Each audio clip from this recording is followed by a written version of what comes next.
when your legs don't work like they used to before, and I can't sweep you off of your feet. Will your mouth still remember the taste of my love?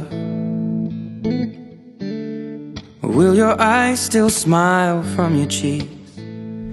Darling, I will be loving you till we're 70. This is Sugar. I'm at the Kelly Kingdom today, and we're going to interview Joe and Tiffany Kelly. Joe is a retired NFL player, and he and Tiffany own Kelly Youth Services. Just sitting here with them, I'm thinking that Joe is the captain of the ship, but I know that Tiffany is the engine and the fire that makes that thing go. And so I'm just going to jump right into it. I met Tiffany at Woodward High School. We are the graduating class of 1991, and I've always admired Tiffany from afar because she always had a smile and passion, always loved on her friends and family, and so that's what drew me to the couple. They're huge socialites. They're everywhere. They have one of the biggest tailgate parties downtown Cincinnati, and so I'm happy and thankful that they allowed me into their home. Well, we actually had mutual friends that were dating at the time. They were actually engaged, and we were both in their weddings.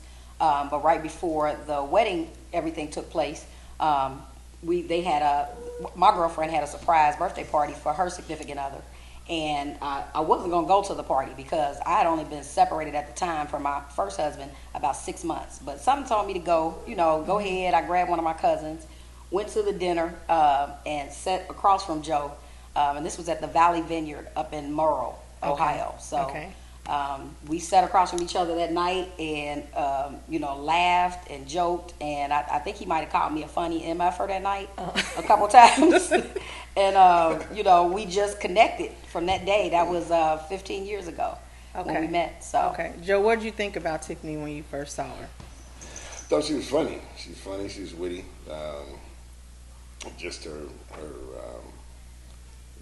attitude, her spunk, just caught my attention. Okay. And it was just a situation where we just vibed. Okay. It wasn't trying to you try and get to know somebody.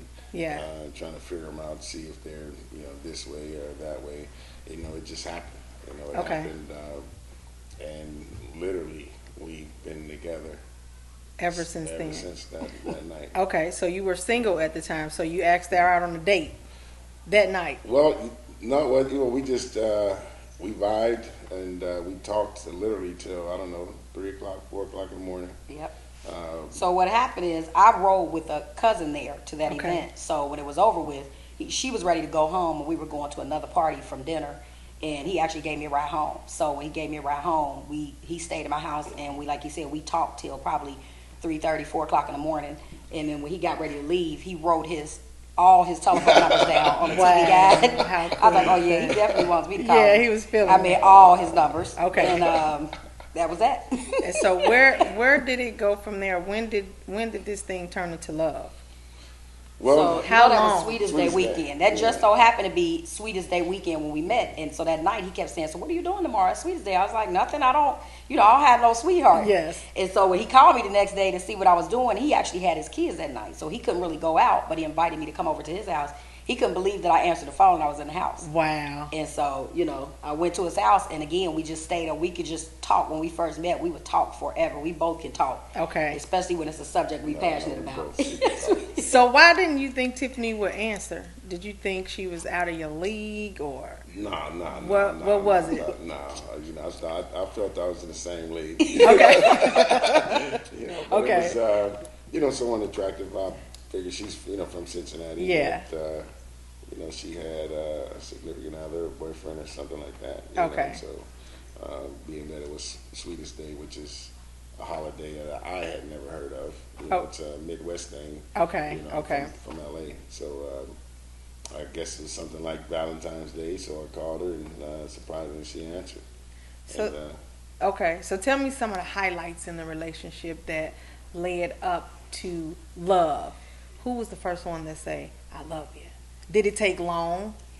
It didn't take long. Our relationship happened extremely fast. Like when we met, we connected instantaneously. Okay. And got to know each other very well. We had so many things, small things in common with our schedules that we were on with our kids. We were both doing shared parenting.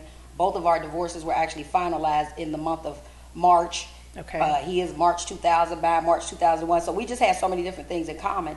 It just grew very fast. Our kids, when we brought them together, they loved each other like siblings from the time that they met. That's awesome. So yeah, it just felt like we were supposed to be together. Okay, and that was going to be my next question. I know that both of you have children for previous relationships. I was going to ask you how hard was it or easy was it to have the blended family? Yeah, I mean, it was, I think that's why this thing is still going, because it wasn't, it wasn't an adjustment. I never seen or felt that we had to make an adjustment, or where our kids didn't get along. I mean, from the very first time they met, my two daughters actually attracted with Andrea, the oldest. But they loved Kevin. And Kevin was little Kevin, and that was their little brother. And that was literally from day one. And no problems from the previous parents. Well, we definitely won't say that. There was no problem from Kevin. Because I've seen you all at football games. Basketball games. I mean, yeah. My first husband, we decided when we got divorced that our common denominator would be our son, and our kids in general, and that every decision that we made going forward from the time we got separated to getting a divorce, it would always be with him in mind. And once we did that, everything else came natural. So when he got remarried and I got remarried, we treat each other like family. So Joe is very good friends with my ex-husband. I'm very good friends with my ex-husband's new wife, and we treat each other like family. It's what we do. So his situation was a little more complicated, but we just made it work. Like a lot of people say they couldn't have been in my position. But it's like I feel like when I found my soulmate, it was worth everything I went through, because I don't feel like God makes two soulmates for you.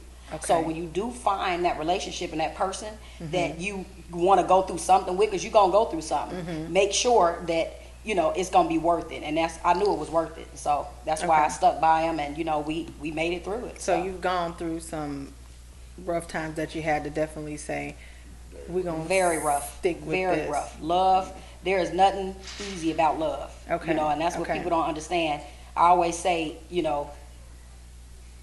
that you really and truly love somebody when you can be at your worst. You can be at your very worst. You can be so upset with that person, but you still want to be sitting right here with them. Yeah, we had a telephone conversation the other day, and Tiffany was saying that you all were bumping heads. She said, but if there's anyone I would rather be bumping heads with, it would be Joe, and be in the same house, because I love him. So I thought that was cool. Yep. It is absolutely true love. And like I said, I don't think God makes a soulmate, makes two soulmates for you.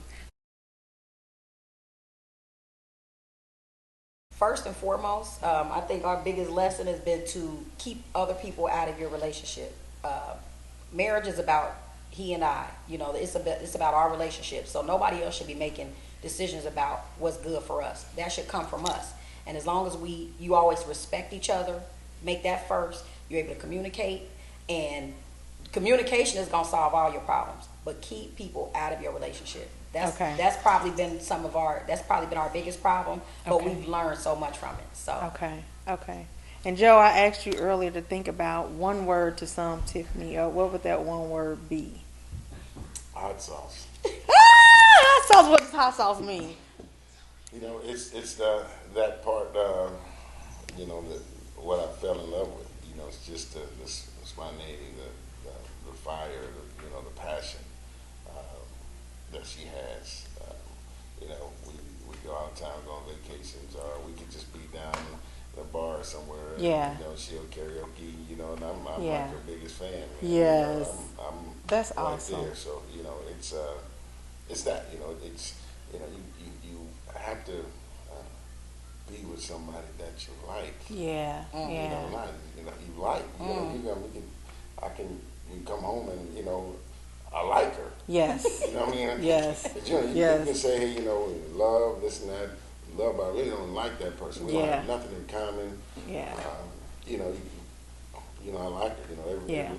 Whatever I do, anything I do in my life, in my world, Yeah. involves her. So it's somebody that you like. Yeah. I think that's a good note to end it on. We got our hot sauce over here. Until next time, everyone.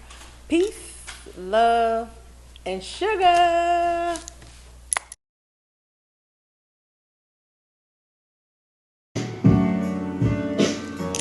I'm thinking about how people fall in love in mysterious ways. Maybe it's all part of a plan.